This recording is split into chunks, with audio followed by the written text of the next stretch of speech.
Over the last few weeks, when you've seen great corporate brands like Bud Light and Oil of Olay and Tampax embracing Dylan Mulvaney as their spokesperson, Nike even did it.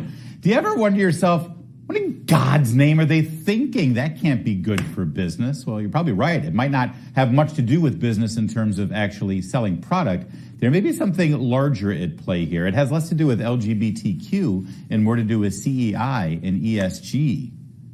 A-okay? GTFOH. Let's figure all of these letters out with Derek Kreifels. He is the CEO of the State Financial Officers Foundation. And I'm very interested in what the state financial officers are actually doing about this, because I think they might make a difference. But before we get there, first of all, thanks for joining us tonight. Larry, thanks so much for having me. It's an honor to be on the show. And let's explain what some of these things are. ESG, we've discussed it in the past on this show. That's environmental social governance. This sounds like it's coming out of communist China. This is one of these social credits that a company can earn by jumping through left-wing hoops. Yeah, absolutely. Well, and let's be really frank and direct. It is coming from communist China.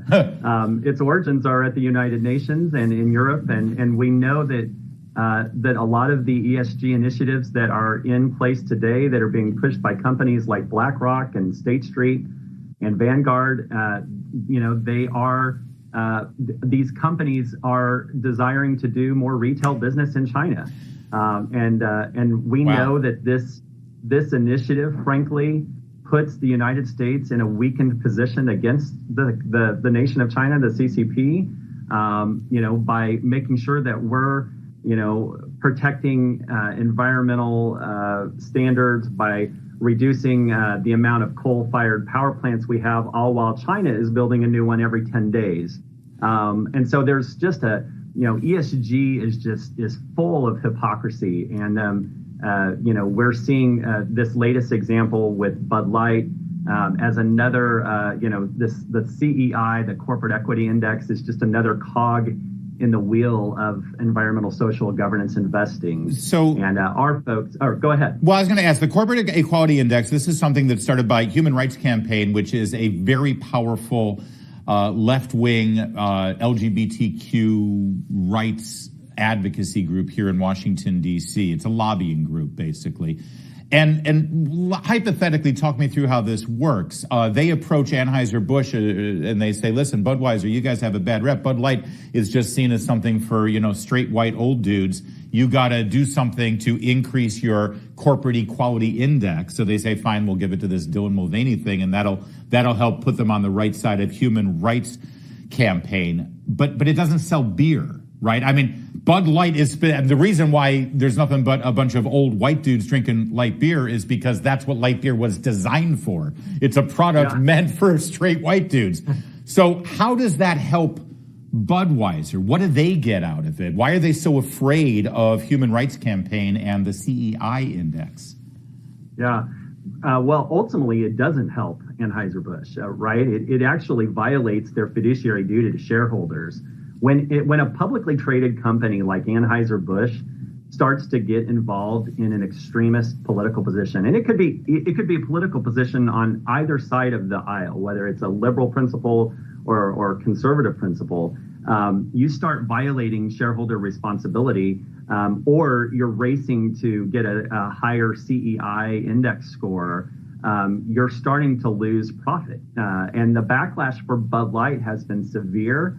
I just saw that, John Rich was another country music artist that owns a bar downtown Nashville, and nobody's buying Bud Light anymore at his bar. So he's getting rid of all the cases of Bud Light that he had in the back. Wow. And that's continuing to happen. And so, whether the motivation of the marketing team of Bud Light was to improve their CEI score or to cash in on Dylan Mulvaney's, popularity and status on social media, the results are that they're violating their fiduciary duty to shareholders, and that's serious when it comes to the state financial officers who potentially invest in Anheuser-Busch in their pension funds and in other retirement investment accounts. I do. I'm going to get to the state financial officers in a moment because I think that's a powerful pushback. But I just want to play it out hypothetically. What if Anheuser-Busch turns back to Human Rights Campaign and says, we don't care about your consumer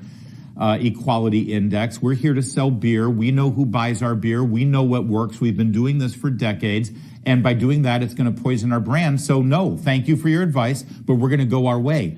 What are the repercussions? What can this Human Rights Campaign, what can they do to them because they don't have a good CEI score?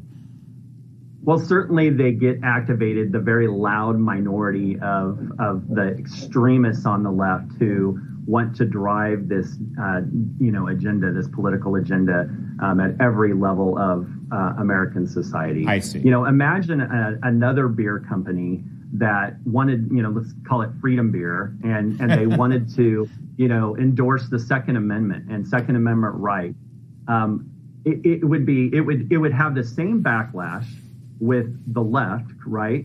And frankly, again, at the end of the day, from our perspective, that would still be violating the company's fiduciary responsibility to shareholders because they're not a political agency. They're not they're not supposed to be a wing of the Democratic Party or the progressive movement.